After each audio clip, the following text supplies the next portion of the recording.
How to set your camera photo format to JPEG on Android.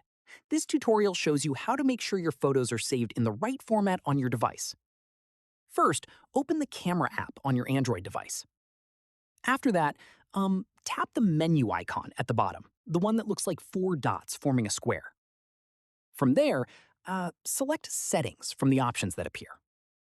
At this point, once you're inside camera settings, scroll through until you find the Pictures section.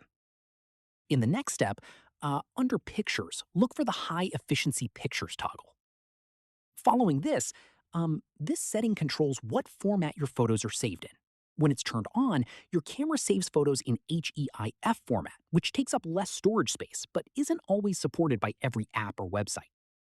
Once done, to make sure your photos are saved as JPEG, simply make sure this toggle is turned off. From here, with High Efficiency Pictures off, every photo you take will be saved as a standard JPEG file, which is universally compatible and works everywhere without any issues. Finally, go ahead and close the settings, take a test photo, and check your gallery.